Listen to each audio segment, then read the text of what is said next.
2016 barley harvest is underway. It's not ours, it's our neighbors. We just come to help them out. But yeah, we're just getting started. It's like the 14th of August today. For the next week or so, we'll be working our brains out on barley. And in case you're wondering why I'm wearing this stupid ass hat, it's to keep the sun off of my neck, because I am the truck bitch, and anybody who's been the truck bitch knows how hot and dusty it gets. Yeah, he's got two of these old trucks right here in the semi, and I'll just keep running back and forth. As time moves along, I'm gonna grab as much footage as I can. But yeah, this barley is for Coors Brewing, and from the last numbers that I knew, that it comes out to about a 3% chance, 2.5 to 3% chance that the Coors beer that you drink, whatever it is, Coors Light, Coors, whatever, the barley that is needed to help make it, it's a 2.5 to 3% chance that it comes from this farm right here. And there's a huge number of the farms around here that grow for them.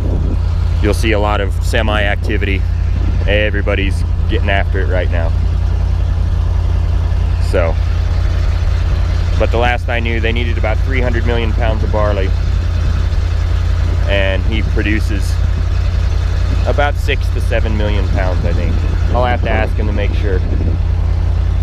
But we get about 140 to 160 bushels per acre out of this.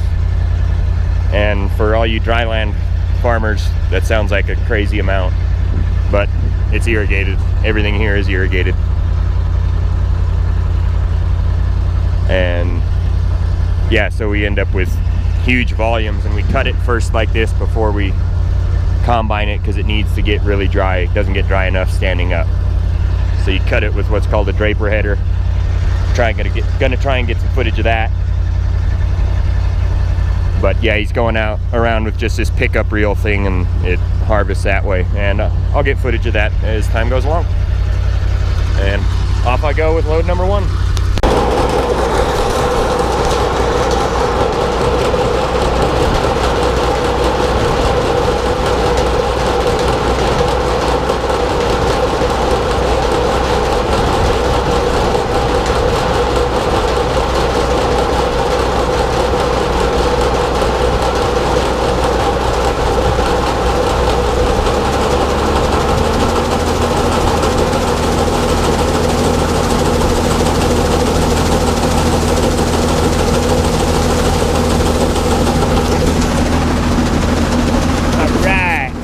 Sample bucket here.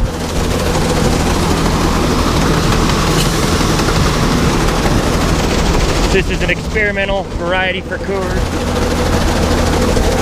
so they want us to take samples of it. Sure, they don't want you to see the number on it, variety, so you don't get to see that. It's top secret. So yeah, here we go. Up into the bin it goes. And they want a sample bucket to get a good cross section of what the field is like, because it's a new variety. But that's top secret. If anybody's wondering about these grain augers, it's a Hutchison grain auger, because the people are always wondering about stuff. It's a piece of crap. The first year the guy owned this, broke right here. The shaft is busted in the middle. 2 bolts have come off right there, and I had to clean out all the grain and get those damn bolts fixed. The wires up there are kind of a joke. You can see how it's shaking like crazy. The Westfield ones are a lot better. He's got an old Westfield that we still use too. I'll be using it at some point. And if anybody from Hutchison or whoever watches this and they want to know why, I'll be more than happy to tell them.